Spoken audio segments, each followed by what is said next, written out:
Hi friends, సత్య beauty హోమ్కి స్వాగతం. ఈరోజు నేను చేయబోయేది పెసరపప్పు చారు. ఒక కప్పు పెసరపప్పు నీట్గా క్లీన్ చేసుకుని 2 కప్పులు వాటర్ వేసుకోవాలి. దీన్ని మూత పెట్టుకుని 3 విజిల్స్ వేయించుకోవాలి. 3 విజిల్స్ వేయించు. ఉల్లిపాయ ముక్కలు, పచ్చిమిరపకాయ చీరికలు 5, క్యారెట్ ముక్కలు, టమాటా ముక్కలు,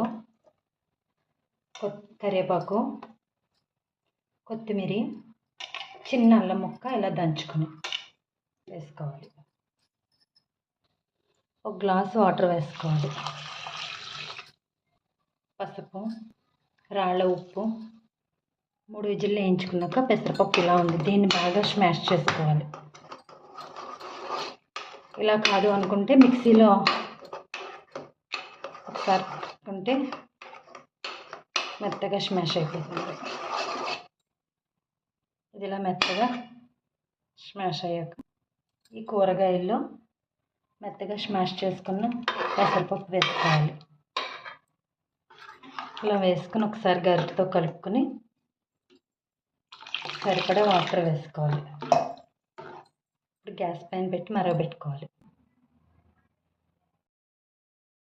ఇలా పెసరపప్పు చారు బాగా మరిగిన తర్వాత సాల్ట్ సరిపోయిందో లేదో ఒకసారి చూసుకోవాలి.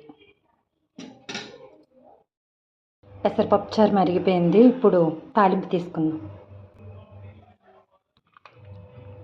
తాలింపు ముక్కుడు పెట్టుకుని ఆయిల్ 2 స్పూన్ల ఆయిల్, ఆవాలు, జీలకర్ర, ధనియాలు, కొద్దిగా మెంతులు, ఎండుమిర్చి, వెల్లుల్లి రెమ్మలు, కరివేపాకు.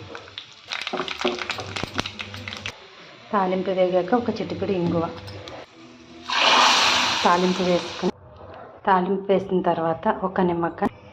కాసేటప్పుడు వేయకూడదు, చేదు వస్తుంది. ఇప్పుడు వేసుకోవాలి నిమ్మరసం. ఒక నిమ్మకాయ రసం వేసుకోవాలి. పెసరపప్పు చారు రెడీ.